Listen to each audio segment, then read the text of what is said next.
Hey there, this is Amelia here. Welcome to Amelia's crossdressing story. Today we are going to share a story called A Happy Wife.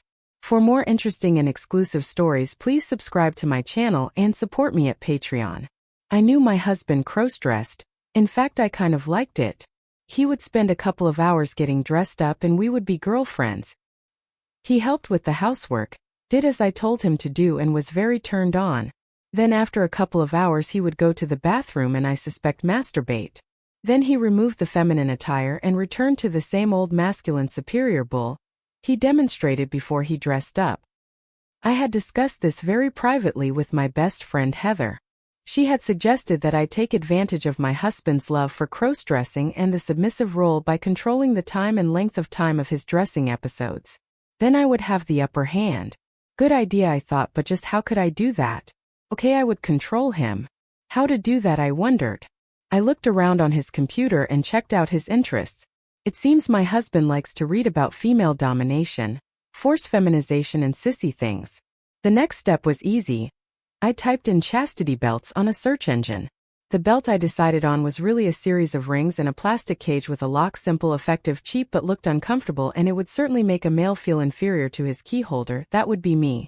Because the device was plastic, I knew he could cut it off, but that would destroy it and end the fantasy.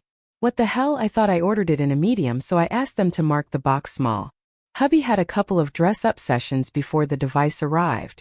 I experimented with some femdom techniques in the window of time before he relieved himself. Yes, I thought this could work out really well.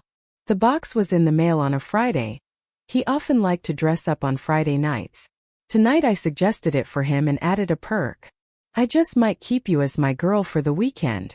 I knew the idea of that was one of his fantasies. I also knew that if he had his release he would back off and chicken out. A couple of hours later, little Miss Priss stepped out of the bedroom. She had on a cute little pink dress, white flat shoes, and carried a white purse.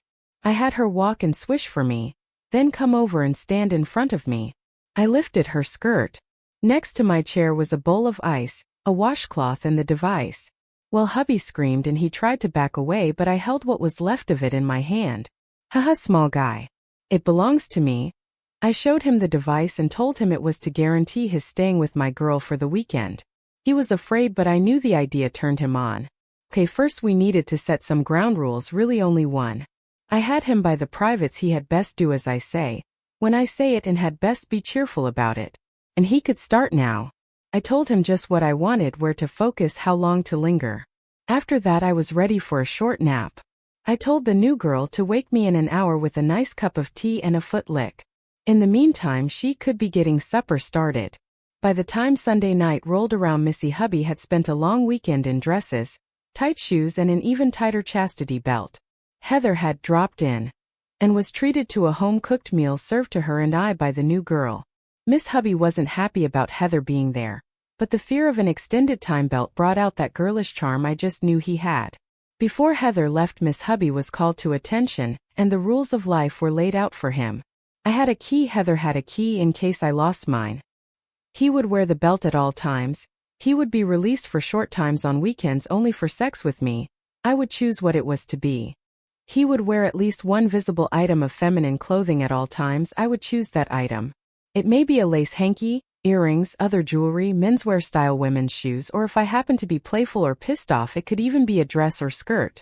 After all, he was the sissy and it was his fantasy. He would also from this day wear panties, a bra, and stockings without men's socks to cover them. I asked sweetly if that was going to be a problem for him, and he just shook his head slowly. No. He had promised me to make this night special, but to get it he would have to kneel and beg while Heather was here to witness. He dropped to his knees, spread his skirts, and looked at me with sheepdog eyes and asked me if he could please have sex with me. With him still kneeling, Heather kissed him on the cheek. We named him Julie, scheduled a shopping trip for next week. Julie needed new clothes, and planned a little get-together for a bunch of us girls with the new girl serving, of course. Later I sat in front of a totally subdued husband and watched him as he learned to polish toenails. He had his own to practice on before he did mine. Bed was the best I had had in years. Oh, he did earn a release next weekend. As we fell asleep he thanked me and called me his mistress. That's all for now. Please subscribe us for more interesting story, and support me at Patreon for more exclusive content.